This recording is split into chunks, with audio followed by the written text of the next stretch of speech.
What's going on, y'all? It's Cone back here again today with another video, and today I need to talk for a little bit about NBA contracts because they've gotten ridiculous, and I don't think people realize how crazy things are about to get and how wild they are when you really look back at how they've progressed over the last decade, because once you dive down the rabbit hole, it's mind-blowing stuff. So I had to go ahead and make a video and talk about it, and the thing that spurred me to want to talk about this is Steph Curry's contract extension a few days ago. If you didn't see the news, Steph Curry got a one-year contract extension to keep him in Golden State till 2027.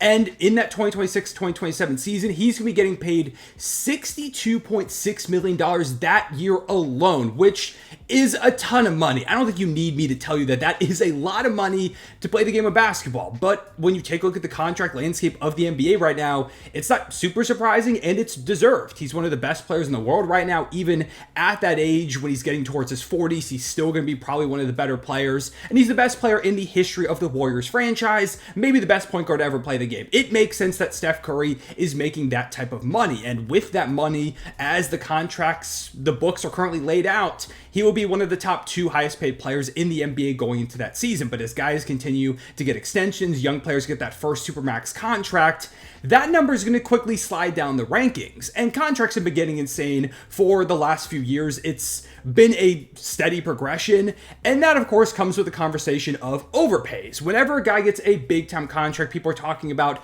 did he get overpaid? I mean, say Steph Curry really regresses, there are a lot of people going to be saying, oh, he's getting way overpaid in that 2027 season. I don't think it's going to happen, but I guess it's possible. And this summer, someone who got a big contract extension that's already being talked about as being overpaid was Cade Cunningham, because earlier on in July, he got a $226 million 5-year contract, which is going to pay him about an average of $45.2 million a season.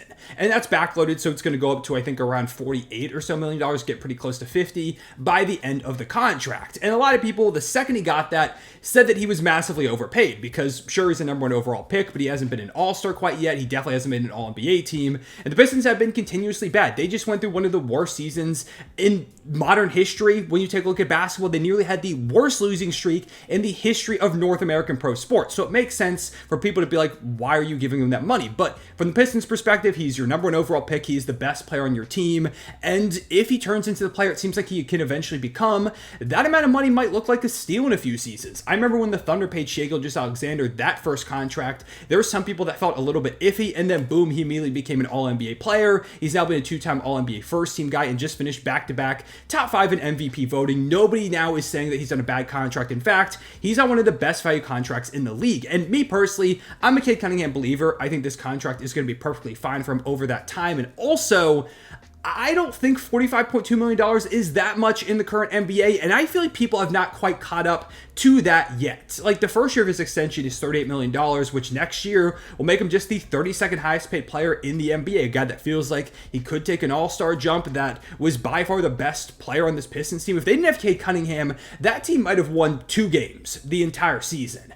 It wasn't that long ago, though, that a contract like this was the max contract in the NBA, something that was kind of reserved for like the top talents in the league, but that's just not the way it is anymore. And I feel like as a NBA collective, a fandom, we have not quite caught up to what contracts are like nowadays and what they're about to become, because some of the numbers we're going to see in a moment are baffling. And I want to give reference to where contracts were just 8 years ago, because the 2016 offseason is historic. It's one that's talked about as one of the most ridiculous offseasons ever because some of the contracts that were given out. There was a new TV deal that came into play, so there was this big time cap spike, which allowed a moment like Golden State signing Kevin Durant. If there wasn't that historic cap spike, they wouldn't have been able to bring him in, but because they had Steph Curry, Klay Thompson, Draymond, and some cheaper contracts, and there was all that money available, Harrison Barnes left, KD was able to enter the fold. And while that was going on, all these teams had money to throw around, and they didn't spend it the wisest. This is looked at as the offseason that resulted in some of the worst contracts ever. Ones like Timofey Mozgov getting $64 million from the Lakers over 4 years. Luol Deng getting 4 years, $72 million. And Chandler Parsons in one of the worst contracts ever, getting 4 years, $94.8 million because he couldn't really stay on the court. And even when he was out there, he was pretty inconsistent. So those contracts are still looked back on today as some of the worst we've ever seen. And yeah, they were really bad, especially in the moment. But while those all would be not great contracts still today, they wouldn't be nearly as big of a deal because, like Chandler Parsons, that's the deal that's probably the worst out of all of them. And on average, that deal gave him $23.7 million a year, which today would have him as just the 69th highest paid player in the league, which, yeah, is great, but it's nothing compared to back then when he was the 15th highest paid player in the entire league going into the first year of that contract, tied with Harrison Barnes, who signed with the Mavericks. That's a crazy drop-off from where he would be in terms of the highest paid player. Like 15 to 69 is a massive gap. That same offseason, by the way, Mike Conley got a contract that made him the highest paid player in NBA history, and it was just 5 years, $153 million. That is just an average of $30.6 million per season. I remember in that year, that offseason when Mike Conley got that contract, there were a lot of people that were freaking out saying, how is Mike Conley, out of all people, the highest paid player in NBA history? And I believe not long after that, some other big names got contracts and he moved down the board a few spots. But people were freaking out saying, how are you giving Mike Conley $30 million? That was just 8 summers ago. And that contract now would be just the 48th biggest contract in the league right now, tied with Drew Holiday and Isaiah Hartenstein, and just barely more than Jeremy Grant and Jordan Poole are going to make this season. High-level role players get $30 million left and right now. Like Jaden McDaniels, that's his type of money. Contracts have so rapidly evolved, and I just don't feel like we've internalized it quite yet. That's why I really disagree when people say Cade Cunningham's overpaid, because $45.2 million is not that crazy for a near all-star level guard when role players are getting $30 million. It just at one point, less than a decade ago, was the max contract, so we kind of still look at it that way. And this is just the beginning, by the way, because, wow, yeah, it's rapidly ascended. I mean, another great example of how insane this all has been is Scottie Pippen. 1991 accepted a 7-year, $19.5 million contract. Sure, that was about 30 years ago at this point, over 30 years ago, which is forever, but that's less than $3 million a year, and now dudes are making 20 times that.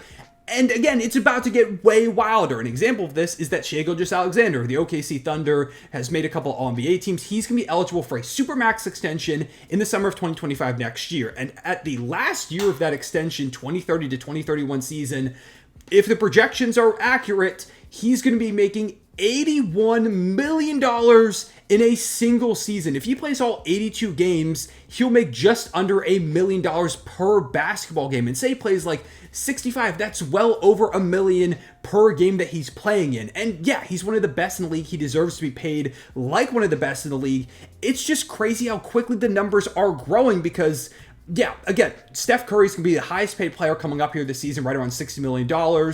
Within 7 years, Shai's going to be making $80 million. Imagine what Wemby is going to make on his first Supermax contract when he's eligible, which will be right around that 2030, 2031 mark, as a guy who's going to have multiple All-NBA teams, probably some depoys. He's going to be making probably right about $100 million a season if this trajectory continues, and maybe even then some if the numbers really continue to rise.